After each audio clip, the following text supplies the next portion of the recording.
Hey gang, we're going to work your core today.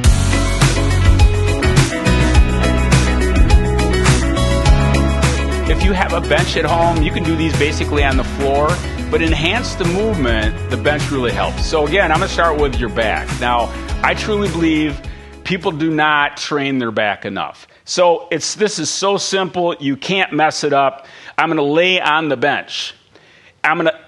And again, you got to play with this a little bit, but how far over on the bench am I? And you can see my legs are kind of hanging off. So my hamstrings and my glutes and my back are all engaged now to help me balance. And then from there, all I do is I round my spine like I'm hugging a bear and I come up. So again, I'm tucking the chin, coming up, and I'm squeezing.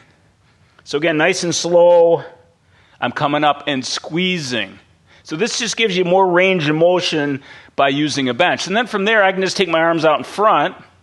And again, now I'm working the shoulders, my upper back, my core's engaged. I can do some single arms. So simple, easy on the bench. All right, so now if I want to work my front side, I'm going to lay right on my back, and I'm going to start out with just a simple scissor. So all I do is I come up.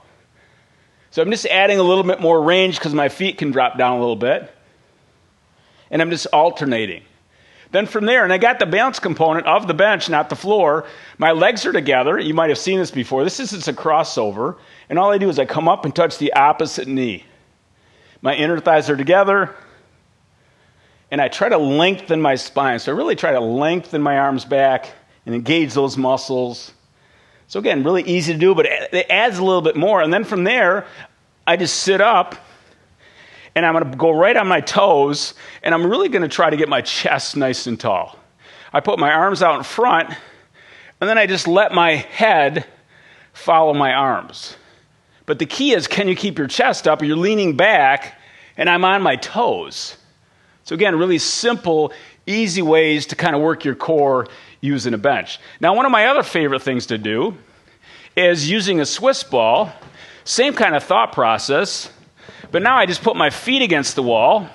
And again, similar to the bench, but I'm going to anchor my legs. So now my toes are kind of engaged, my hamstrings are tight, my rear end's tight. And all I do again is I round the spine and come back up. So almost identical movement. We're just adding a little to it. And then I could add the arms again. I could even add a twist if I want. So again, simple, easy things to do. And then in between sets, I'm just going to walk my hands out and really get my back engaged and my shoulders. So this is great for your shoulders. I can add a twist to it. So again, really easy things to do. Now, what we just did on the stomach, same thing with the ball. I'm going to lay right on my back. And what the ball allows you to do is get you a little bit more range of motion. So again, my feet are lined up. I create this full extension, and I just come up into a tiny little crunch. So my muscles are really contracting right now, and I come up and crunch. And then from there, I add the crossover. So now I'm doing the same movement pattern, but I'm just using a different tool. Now, you can't do this on the bench, but I really like this a lot, and everybody's at a different level, but this is just called a pike. So all I do right here, and again, this is a little more advanced. You might start on your knees, and as you advance, go to your shins, but I'm going to show you right now, we're going to fast forward, we're going to right to the toes.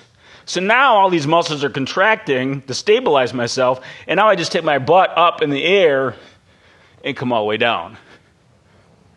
So these are some simple, but not necessarily easy core exercises that, again, can spice it up a little bit. And remember, you have the power to feel your best. We'll see you next time.